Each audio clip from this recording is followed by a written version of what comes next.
नमस्कार, स्वागत है आप सभी का आपके अपने परिवार संस्कृत प्रभा पर। मित्रों, उत्तर प्रदेश लोक सेवा आयोग द्वारा अभी कुछ विषयों की मुख्य परीक्षा आयोजित किया जाना है। जैसा कि आप सभी को पता है कि जिन विषयों की परीक्षा होनी है, मुख्य परीक्षा, उनका एडमिट कार्ड यानी प्रवेश पत्र डाउनलोड हो रहा है।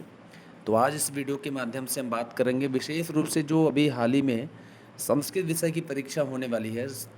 संस्कृत विषय के उन सभी प्रतियोगी शिक्षकों में ऊहापोह की स्थिति है कि किस भाषा में उसका उत्तर लेखन करना है। आप लोग प्रारंभ से लेकर के पूरे वीडियो को देखिएगा और तथ्यों को समझिएगा। तो मैं एक एक करके एक एक बिंदुओं पर बात करूंगा। उसके पहले आप सभी को एक सूचना देना चाहता हूं कि किसी भी समस्या का समाधान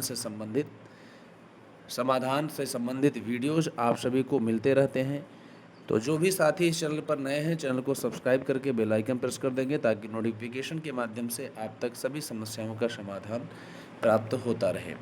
साथ ही साथ इस वीडियो के डिस्क्रिप्शन बॉक्स में विशेष रूप से संस्कृत विषय के प्रतियोगी शिक्षकों के लिए एक ग्रुप बनाया गया है, व्हाट्सएप ग्रुप बनाया गया है, जिसका लिंक इस वीडियो के डिस्क्रिप्शन बॉक्स में कमेंट बॉक्स में दे देंगे। वहाँ से आप जुड़ जाइए ताकि जितनी भी आपकी समस्याएं होंगी उनमें आप अपनी समस्या रख सकते हैं और उस पर समस्याओं का समाधान किया जाता है। तो आइए बात करते हैं बिंदु 13 पर। हम सभी भी बात करेंगे। पहले हम आते हैं एडमिट कार्ड के जो अनुदेश लिखा हुआ है, निर्देश लिखा हुआ है, उस पर हम लोग बिंदु 13 पर बात करेंगे। आखिर में है क्या चीज़ ये? तो बहुत ऊहापोह की स्थिति है, साथ में बहुत सारे प्रतियोगी शिक्षक प्रेशर में हैं। ज़्यादातर प्रतियोगी शिक्षक अपनी पढ़ाई जो है संस्कृत विषय भले पढ़ रहे हैं लेकिन लेखन कार्य जो है हिंदी में करते रहे हैं। चूँकि उनका मीडियम भले संस्कृत विषय लिए हों लेकिन हिंदी में लिखने का कार्य हुआ करता था। बहुत रेयर केस में 1-8% ऐसे प्रतियोगी शिक्षक होंगे जिनकी भाषा संस्कृत है, वो संस्कृत में ही अपना जो है जैसे परंपरागत संस्कृत पढ़ करके आए होंगे तो वे ज़रूर लिख लेंगे, पढ़ लेंगे, समझ लेंगे। लेकिन 99.99% अगर बात करें तो ज़्यादातर प्रतियोगी शिक्षक जो है ऑब्जेक्टिव टाइप की परीक्षाओं में अभी तक अपीयर हुआ करते थे। अभी हाल ये एलटी ग्रेड की मुख्य परीक्षा जो है पहली बार जो है इसमें मुख्य परीक्षा आयोजित हो रही है। और पाठ्यक्रम जब जारी हुआ था उसमें इस प्रकार की कोई बातें भी नहीं लिखी गई थी कि आपका पेपर जो है संस्कृत टू संस्कृत होगा या हिंदी में भी लिख सकते हैं, ऐसा कुछ भी लिखा हुआ नहीं है। इसलिए यहाँ पर ऊहापोह की स्थिति है। तो आपको मैं बता दूँ कि 2020 यानी प्रवक्ता का पीजीटी का यानी जीआईसी प्रवक्ता का 2020 में पहली बार मुख्य परीक्षा आयोजित हुई थी।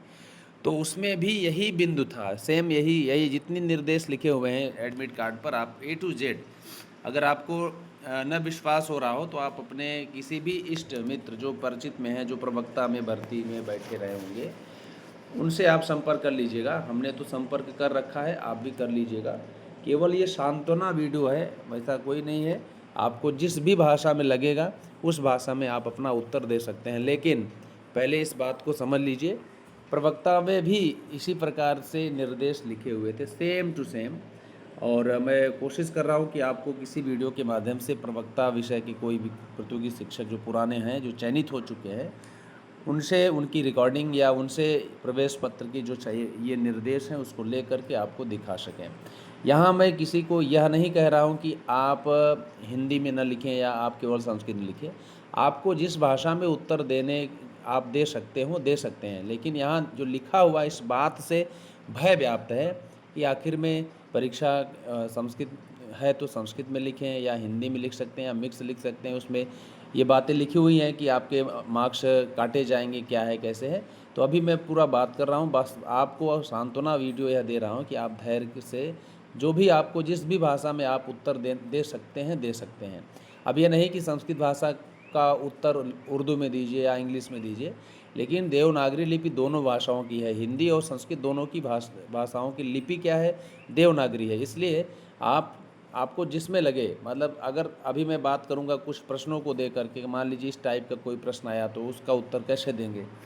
तो इसलिए 2020 प्रवक्ता यानी लोक सेवा आयोग के द्वारा जो मुख्य परीक्षा आयोजित की गई थी जीआईसी प्रवक्ता का, तो उसमें भी यही सब निर्देश थे। तो 13 नंबर बिंदु पर यही सेम बात लिखी हुई थी कि अभ्यर्थी प्रश्न पत्रों का उत्तर, मान लीजिए कोई व्यक्ति सामाजिक विज्ञान का पेपर दे रहा है, तो उसका उत्तर लेखन जो है अंग्रेजी लिपि में अथवा हिंदी देवनागरी लिपि में, यानी देवनागरी लिपि है हिंदी की, उर्दू फारसी लिपि में, ठीक है, यानी अंग्रेजी लिपि में अथवा देवनागरी लिपि में अथवा उर्दू फारसी लिपि में लिख सकते हैं अभ्यर्थी प्रश्नों का उत्तर। मतलब अगर सामाजिक विज्ञान का पेपर कोई दे रहा है तो वो आदमी जो वो अभ्यर्थी वो प्रतियोगी शिक्षक किसी एक भी लिपि में लिख सकता है, परंतु भाषा के प्रश्नों का उत्तर, यही जो एक लाइन है, यही आपको आपके दिमाग में खटक रहा है। तो भाषा का मतलब हम मान सकते हैं इंग्लिश लैंग्वेज या संस्कृत लैंग्वेज ही मानते हैं,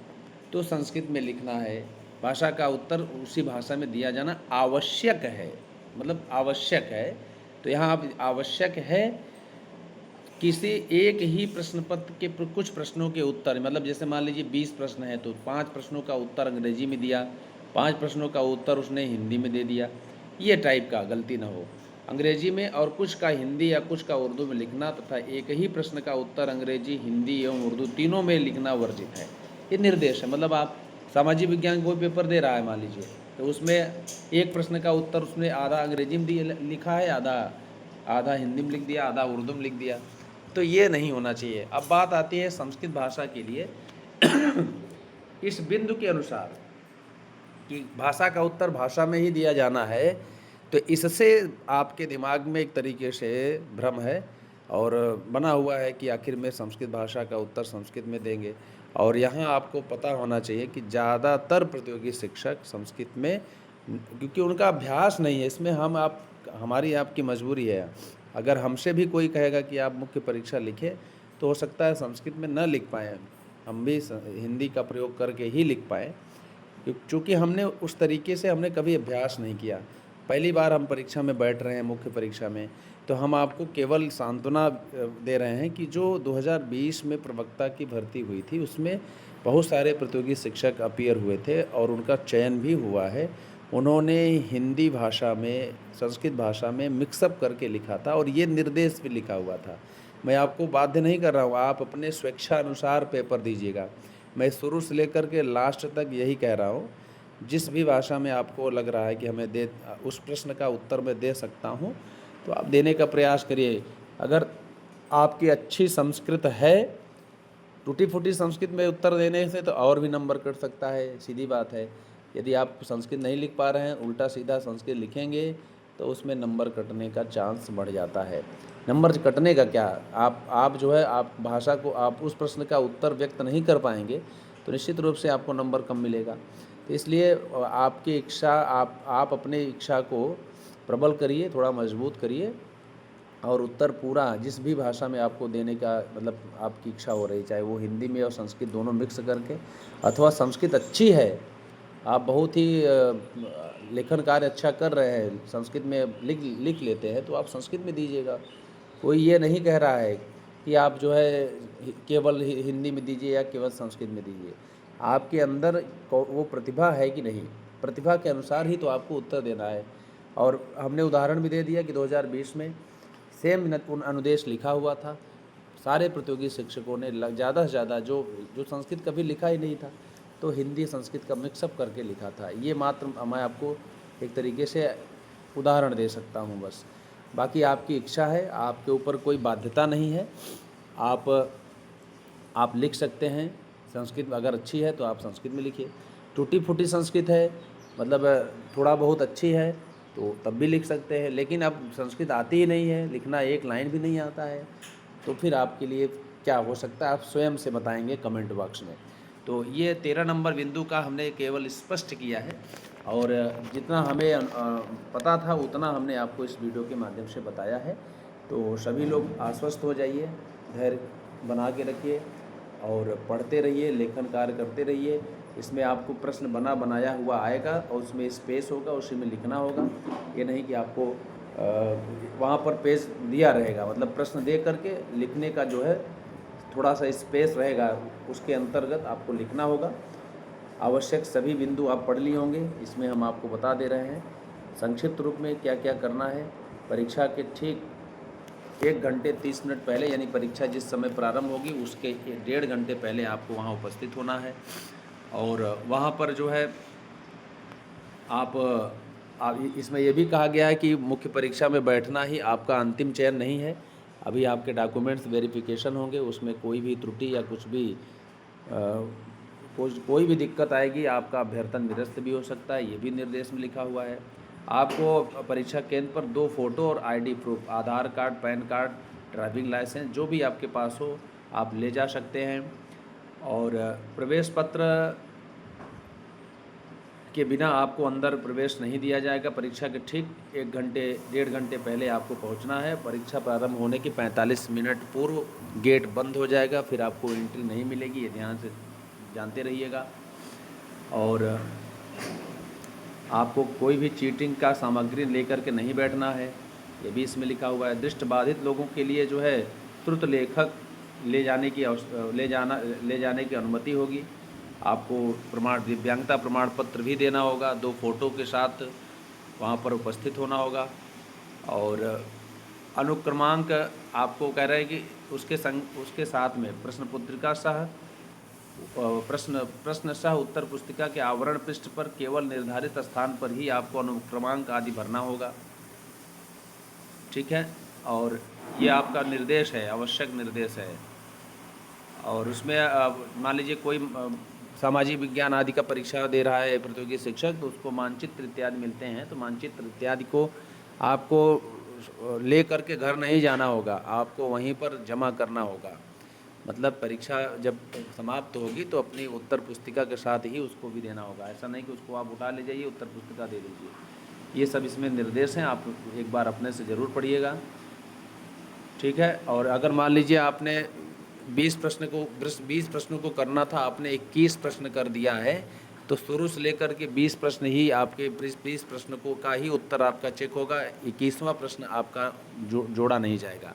अगर मान लीजिए कोई त्रुटिवश आपसे कोई प्रश्न गलती हो गया है, तो उसको आप काट करके लिख दीजिए कि इसमें गलती हो गई है। इसमें ये भी लिखा हुआ है कि उसको काटा जाएगा और उसका मूल्यांकन न किया जाए, ये लिख देना है। मान लीजिए आपने लिखा और वह प्रश्न का उत्तर गलत हो गया है, मान लीजिए, तो आप उसको काट करके वहीं पर और वहाँ लिख देंगे कि इसका मूल्यांकन न किया जाए, ठीक है। और परीक्षा समाप्ति तक पर अभ्यर्थी अपने स्थान पर बैठे रहेंगे जब तक उत्तर पुस्तिका प्रश्न सह उत्तर पुस्तिका वहाँ कक्ष निरीक्षक के द्वारा न ले ली जाए। गुटखा तंबाकू आदि का सेवन नहीं करना है। और आपको जो है प्रश्न सह उत्तर पुस्तिका मिलेगी, ठीक है। कोई भी आप देख सकते हैं, उसमें कोई कटा पिटा रहेगा, परीक्षा प्रारंभ होने से पहले ही आप देख लेंगे, कोई पेज उस कटा उटा नहीं है। अगर कटा है तो उसको आप सूचना दे देंगे, तो उसके लिए अलग से व्यवस्था होगी, ठीक है। उसके बाद कोई भी आप नकल कराते हैं या अपनी पुस्तिका प्रश्न पुस्तिका अगल बगल वालों को देते हैं और ऐसा आप पकड़े जाते हैं, तो आपके ऊपर विभिन्न धाराओं में जो है आपके ऊपर जो है कार्रवाई भी हो सकती है। ये आपके लिए है। और ये 13 नंबर बिंदु हमने आपको स्पष्ट कर दिया है। सत्यापन एवं उपस्थिति पत्रक पर अभ्यर्थी ठीक वैसा ही हस्ताक्षर करेंगे जो आप ऑनलाइन आवेदन करते समय आपने किया होगा। जो आप ऑनलाइन आवेदन में आपने सिग्नेचर किया था, वही सिग्नेचर आप करेंगे। सत्यापन उपस्थिति जो आपके पास अटेंडेंस शीट आएगी, ठीक है। और विशेष रूप से आप ध्यान देंगे, अभ्यर्थी प्रश्न सह उत्तर पुस्तिका के बीच के खाली पृष्ठ स्थानों को, मतलब जहाँ पर खाली होगा, यदि कोई हो तो, मतलब मान लीजिए कोई है तो उसको क्रॉस करेंगे। खाली स्थान समझ रहे हैं, मतलब जहाँ पर प्रश्न नहीं लिखा है और वहाँ ब्लैंक है, आपको वो लिखने के लिए कैसा मिलेगा, पहले प्रश्न रहेगा, उसके बाद कुछ स्पेस रहेगा लिखने के लिए, फिर अगला प्रश्न रहेगा, कुछ स्पेस रहेगा। अगर मान लीजिए कोई पेज एकदम खाली है तो उसको कह रहे हैं कि आप क्रॉस करेंगे। विशेष ध्यान देने हेतु बातें जो है, आपको पेंसिल लाल रंग का प्रयोग, हरा रंग का प्रयोग नहीं करना है। आप ब्लू और ब्लैक का ही लिखने में प्रयोग करिएगा। और अपना नाम वाम किसी भी जगह पर जो डिटेल है वही लिखना है, उसके अलावा कुछ भी नहीं लिखना है। प्रश्न सह पुस्तिका से कोई भी पन्ना फाड़ना नहीं है। अपने साथ पानी का बोतल ज़रूर लेके जाए। पानी ज़्यादा है, गर्मी ज़्यादा है, 40-45 डिग्री टेम्परेचर चल रहा है।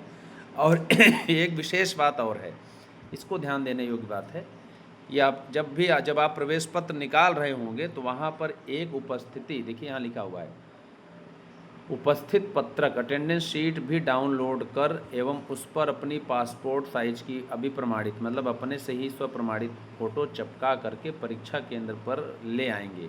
परीक्षा के प्रथम दिन प्रथम सत्र में उस पर हस्ताक्षर कर अंतरीक्षक को सौंपेंगे, मतलब जो अंतरीक्षक होगा, कक्ष निरीक्षक होगा, उसको देना होगा।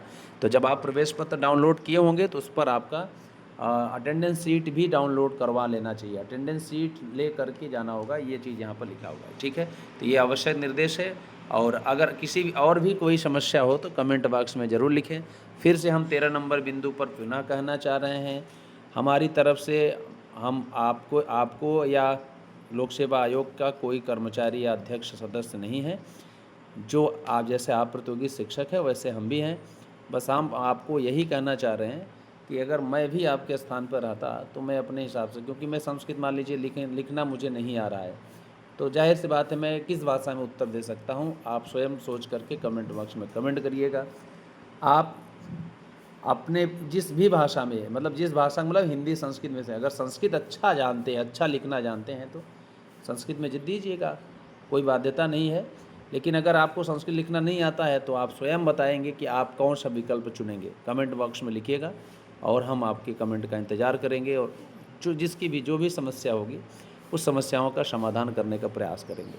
तो आज के लिए इतना ही।